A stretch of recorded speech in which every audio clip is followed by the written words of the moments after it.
So I wanted to bring you guys with me on the maiden voyage of using the first of my 4 Apollos. Now I'm going to do a ton of videos on the Apollos, so make sure you stay tuned and you're subscribed for that, because like today I'm going to test out the first Apollo. I haven't even charged it up or anything like that. We're just going to start using it and see how it performs straight out of the box. Let's get right into this. I'm very excited. We're going to open it up, see what it's like on the inside, turn it on, use it, do some initial testing and charging and stuff, and see if it can do as advertised.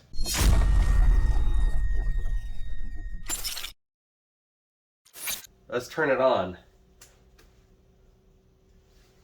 We got a green light, but nothing on the screen yet. Okay, so it took about 5 or 6 seconds. We got a flashing battery here. And I know the first time you use it, you're supposed to push the inverter reset button. It's even got a blinking icon with a hand pointing to say turn it on or to push it. Okay, so I push that. It's going, oops, I accidentally turned it off. It's going to beep and reset the unit so that way it balances everything. And then we should be good to go, is my understanding. So we have restarted it. We're at 52% battery, which means we're at like 2,700 watt hours. And I'm gonna go ahead and turn on AC load. It's gonna beep to let us know that it's ready to go. Put on a DC load. Okay, this is cool. So if you click the icon, it'll tell you the voltage that's going out, the current that's going out, the frequency, the percentage load, and everything. Wow, that's cool. And then there's a button to turn on and off each thing. I don't like that beeping. That beeping's kind of annoying. I wonder if there's a way to change that.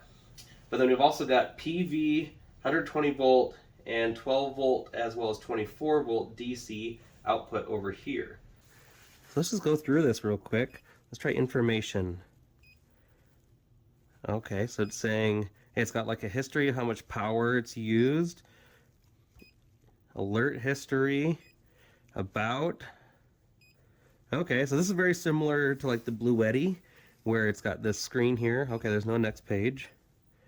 And alerts, no alerts there. What happens if I click the battery? Wow, so it's showing the actual capacity available here as well as the temperature.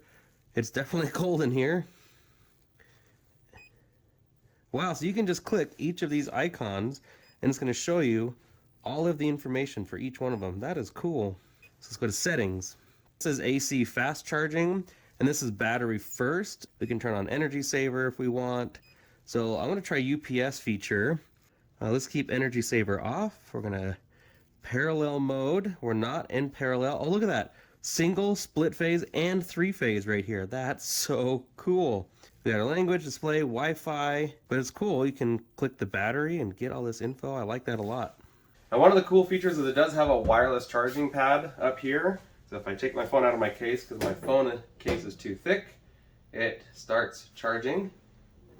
I'm trying to show, okay, yeah, so it started charging there. I'm at 64% battery, and it says it's going to take an hour to get to 100%. So 35% in an hour, so a little slow. And then I did notice this, it says AC output max 20 amps. And I'm not sure if that's 20 amps from each receptacle up to 25 amps, because it's got a 3,000 watt inverter, or if it can only do 120 volts up to 20 amps out of these outlets. That would be kind of weird. The TT30 plug, the RV plug, does say 25 amps, which means 3,000 watts. One of the coolest features is, watch this. For the Delta Pro, you have to pay extra, but for the Apollo, you don't have to buy an extra remote screen. It's built right in, and it's even got a little charging brick right here on the back, and it has a USB-C charger right here. Now, here's the button to turn on the screen.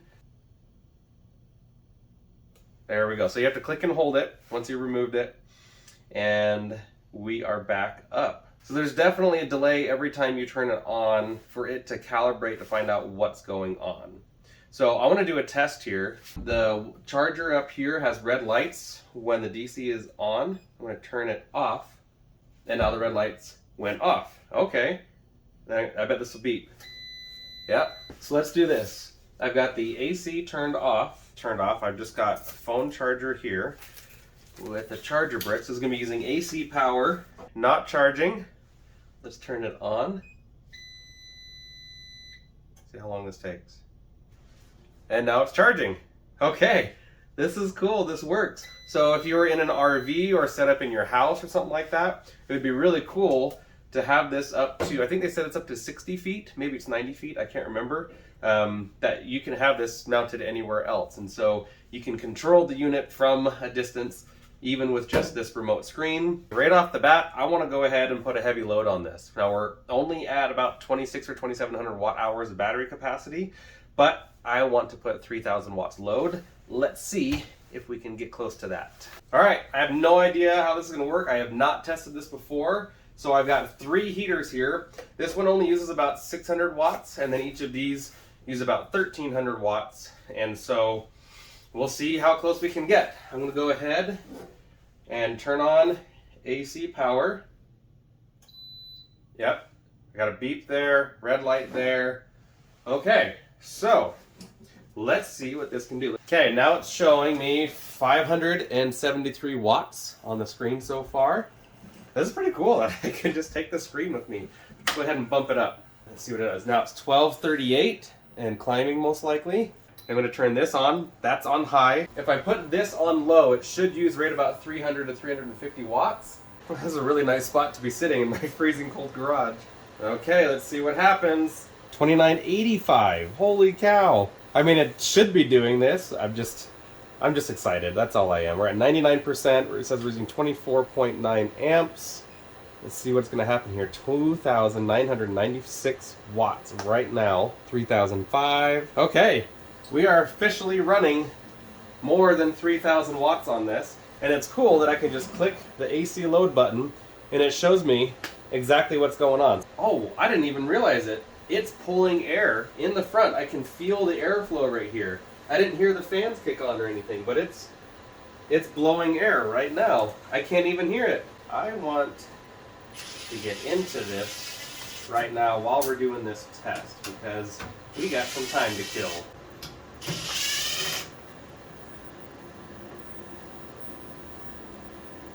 Wow. So this plastic cover right here is actually in order to help guide airflow and make sure things don't touch all of these pieces here. So that is the battery brick right here. Looks like everything was pretty easily accessible. You can see all the connections look really nice. And that's cool. They've even got markings to make sure that nothing's come loose. That shows some pretty high quality attention to quality control there. Here we've got the inverter, everything inside.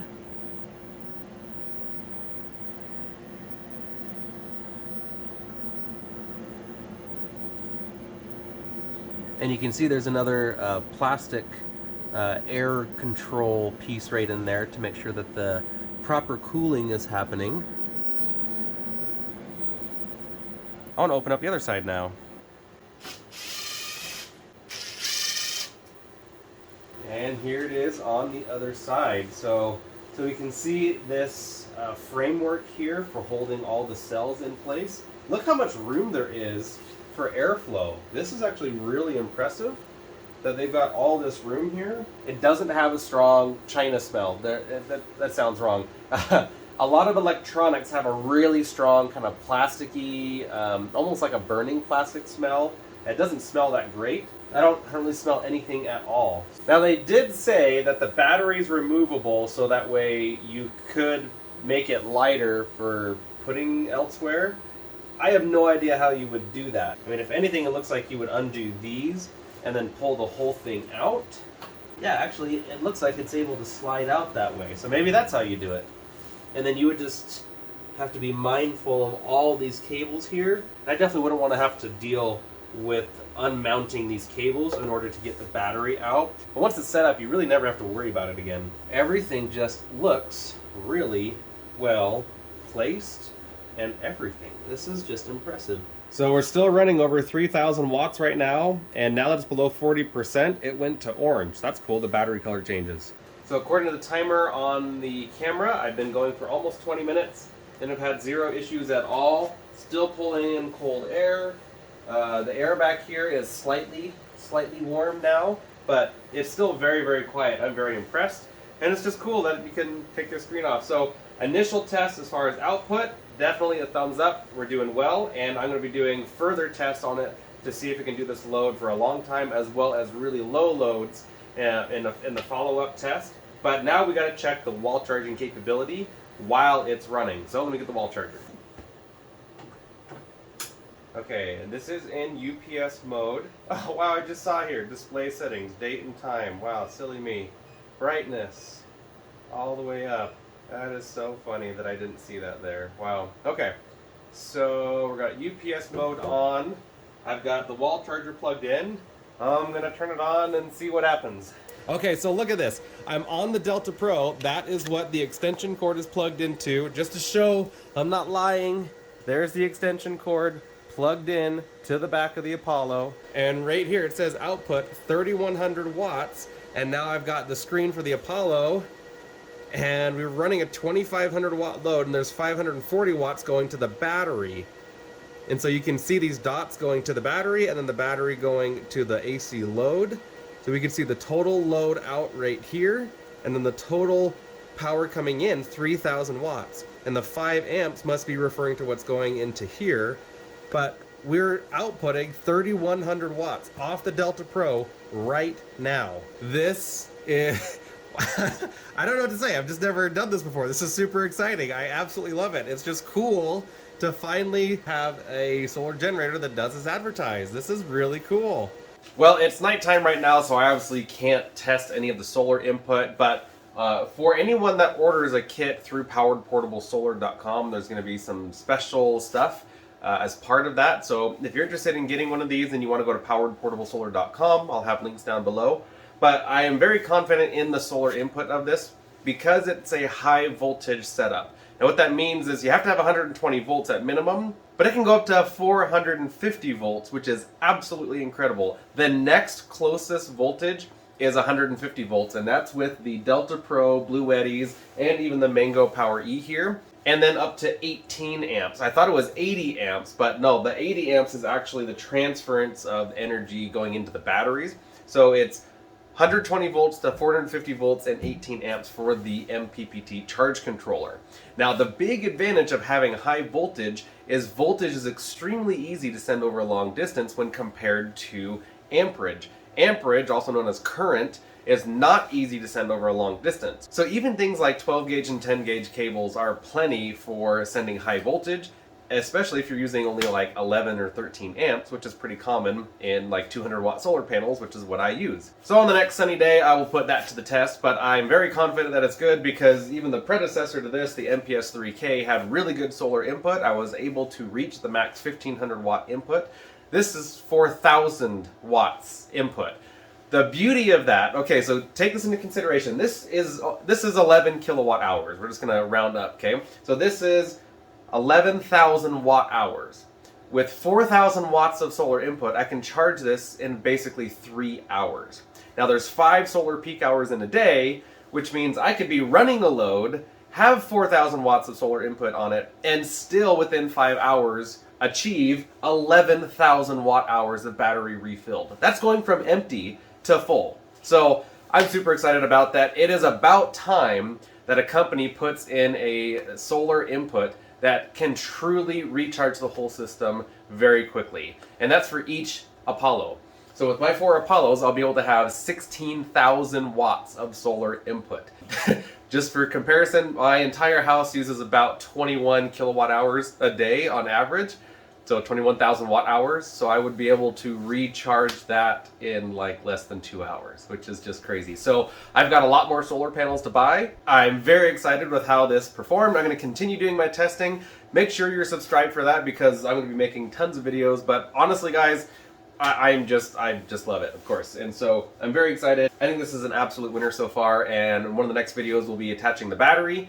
And we're going to make sure that they are unbalanced when we connect them because they're supposed to be connected when they're unbalanced and self-balance each other. So make sure you go to poweredportablesolar.com for the best deals. Email me if you have questions to info@poweredportablesolar.com. Thank you so much to my Patreon members.